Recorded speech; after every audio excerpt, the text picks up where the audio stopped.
بہترین زبان کے اعتبار سے عرب کے لوگ بڑے مشہور تھے، بالخصوص مکے کے لوگ، کیونکہ ان کا گفتگو کا انداز، ان کی فصاحت و بلاغت، ان کی زبان بڑی زبردست تھی، اور وہ اس پر فخر کرتے تھے اور ناز کرتے تھے۔ تو لہٰذا وہاں کے پھر جو لوگ تھے وہ اپنے بچوں کو شہر میں رکھنے کے بجائے دیہات میں بچپن میں بھیج دیا کرتے تھے، پرورش کے لیے دیہات میں بھیج دیا کرتے تھے، تاکہ شہر میں رہ کر مختلف زبانوں کا جو ملاپ ہو جاتا ہے، مختلف لوگ آتے ہیں، جب شہر ہوتا ہے تو تجارتی معاملات ہوتے ہیں، دیگر شہروں سے بھی لوگ آتے ہیں، تو ایک دوسرے کی زبان جب سنتے ہیں، بولتے ہیں، تو زبان کیا ہوتی ہے، مکس ہو جاتی ہے، صحیح سے وہ فصاحت اور بلاغت نہیں رہتی۔ ان کی فصاحت و بلاغت بھی قائم رہے، زبان اپنی ان کی نہ بگڑے، اور بچوں کی پرورش اچھی ہو، صحت مند ماحول میں رہے، تو وہ پھر دیہات وغیرہ میں بھیج دیا کرتے تھے اپنے بچوں کو دودھ پلانے کے لیے۔ وہاں سے عورتیں آتی تھیں جو بچوں کو لے جایا کرتی تھیں، پرورش کرتی تھیں، جیسے 2 سال تک دودھ پلایا، چند عرصہ دودھ پلانے کے بعد پھر وہ واپس اپنے بچوں کو یہاں لے آتی تھی، پھر انہیں انعام و اکرام سے نوازا جاتا تھا۔ ان کا جو باپ ہوتا تھا، ان کے جو سرپرست ہوتے تھے، وہ دودھ پلانے والی دائیوں کو، دودھ پلانے والیوں کو انعام و اکرام سے نوازتے تھے، انعام دیتے تھے۔ اب یہی معاملہ ہوا نبی کریم صلی اللہ علیہ وسلم کے ساتھ۔ حضور علیہ الصلوۃ والسلام کی پیدائش ہوئی، دودھ پلایا چندن سیدہ آمنہ نے، پھر سویبہ نے جو کنیز تھی۔ اب کسی دودھ پلانے والی کی تلاش تو ہوگی، اللہ تبارک و تعالیٰ کی جانب سے جناب آمنہ کو بھی بشارت دے دی گئی، اور عبد المطلب کو بھی اشارہ دے دیا گیا کہ اگر کوئی دودھ پلائے گا تو وہ کون ہوگا؟ دودھ اگر کوئی پلائے گا تو وہ بنی سعد میں سے ہوگا اور ابو زبیب کے قبیلے میں سے ہوگا۔ یہ بشارت انہیں دے دی گئی، اشارتاً بتا دیا گیا۔ اب ہوا یہ کہ بنی سعد کے قبیلے سے چند عورتیں آئی ہوئی تھیں، حضور کی ولادت ہو گئی، چند عورتیں آئی ہوئی ہیں، تو اب ان میں بہت سی عورتوں نے بچے حاصل کر لیے دودھ پلانے کے لیے۔ ایک عورت رہ گئی جس کا نام حلیمہ سعدیہ تھا۔ کیا نام تھا؟ حلیمہ سعدیہ، دائی حلیمہ جسے آپ کہتے ہیں۔ حلیمہ سعدیہ رہ گئی۔ کیوں رہ گئی؟ کیونکہ یہ انتہائی کمزور تھیں، فاقے کا عالم تھا، کمزور ایسی تھیں کہ جو دیکھتا تو وہ تو یہی کہے گا کہ یہ تو اپنی خود حفاظت نہیں کر سکتی، تو میرے بچے کو دودھ کس طرح پلائے گی؟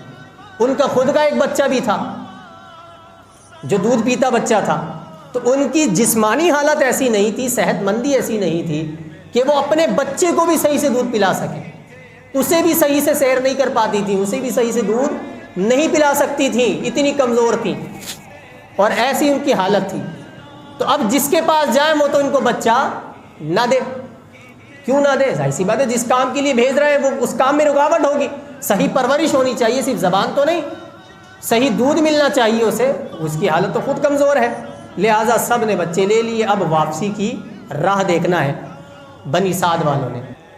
اسی دوران معاملہ یہ ہوا کہ جو عورت نبی کریم صلی اللہ علیہ وسلم کے پاس آتی، حضور کو دودھ پلانے کی بات چیت کرنے کی جو عورت آتی، جب یہ پتہ چلتا کہ یہ بچہ یتیم ہے تو وہ عورت دور ہو جاتی۔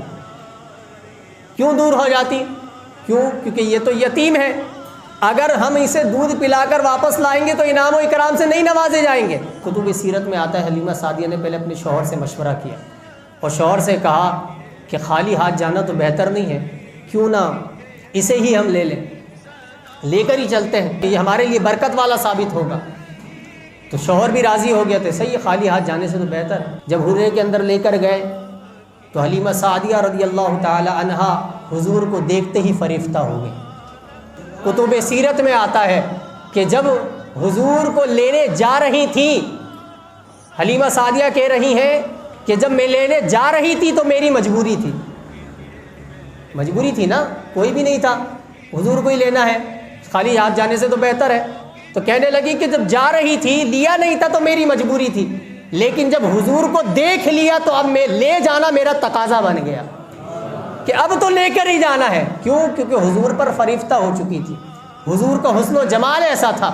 حلیمہ سعدیہ رضی اللہ تعالی عنہا جیسے ہی حضور علیہ الصلوۃ والسلام کو دودھ پلانے کے لیے بیٹھتی ہیں تو آپ بالکل صحت مند، آپ دودھ آپ میں اتنا آ جاتا ہے کہ حضور بھی پیتے ہیں، حضور کے بعد آپ کے رضائی بھائی حلیمہ سعدیہ کی جو اپنی اولاد ہوتی ہے وہ بھی پیتی ہے۔ یہ حضور کا کمال تھا کہ جو ان کے آنگن میں آ چکا تھا، ان کے گھر میں آ چکا تھا۔ اور صرف یہی کمال نہیں تھا، آقا کریم صلی اللہ علیہ وسلم جب اس خیمے میں داخل ہوئے ہیں تو ان کے پاس ایک اونٹنی تھی، ان کے پاس ایک خچر بھی تھا، خچر بھی لاغر سا۔ کیوں؟ کیونکہ جب قحط پڑتا ہے، جب غذا کی قلت ہوتی ہے تو پھر جانور بھی ایسے ہو جاتے ہیں، تو لہٰذا اونٹنی بھی ان کی ایسی تھی کہ جو دودھ نہیں دے سکتی تھی۔ جب یہ بیٹھ کر قافلے والے آئے تھے تو سب سے پیچھے انہی کا خچر ہوتا تھا، بار بار قافلے والے رکتے پھر یہ آگے آتے، پھر رکتے پھر آگے آتے، اتنا لاغر تھا۔ لیکن جب رسول اللہ نے ان کے آنگن میں قدم رکھا، حلیمہ سعدیہ جب اپنے گھر میں لے کر، حضور کو ابھی پیدائش کے چند دن ہوئے ہیں، لے کر آئی ہے، تو رسول اللہ صلی اللہ علیہ وسلم کی برکات کا ظہور اس انداز سے ہوا کہ جو اونٹنی دودھ نہیں دیتی تھی اتنا دودھ دینے لگ گئی کہ برتن بھر گئے، برتن بھر گئے، اور دونوں نے خوب سیر ہو کر خوب مزے سے پی کر دونوں سوئے، یعنی جو تھے حلیمہ سعدیہ اور ان کے شوہر۔ اب اس کے بعد جب قافلہ روانہ ہوا، ان کے ہاتھ میں تھے رسول اللہ، دیگر کے ہاتھ میں تھے مالدار کی اولادیں، مالدار کی اولادیں تھی نا، جن کو مال و اکرام ملنے کی امید تھی، اور ان کے ہاتھ میں تھا در یتیم۔ لیکن یہ در یتیم ایسا تھا کہ واقعی میں در تھا، یہ قیمتی ہیرا تھا جو اللہ کریم نے حلیمہ سعدیہ کی گود میں عطا فرما دیا ہے۔ جب حضور علیہ الصلوۃ والسلام کو لے کر خچر پر سوار ہوئی ہیں تو وہی خچر جو سب سے پیچھے چلتا تھا وہ سب سے آگے چلنے لگا۔ قافلے والے پریشان، کہنے لگے سعدیہ، حلیمہ، کیا تم نے خچر بدل لیا ہے؟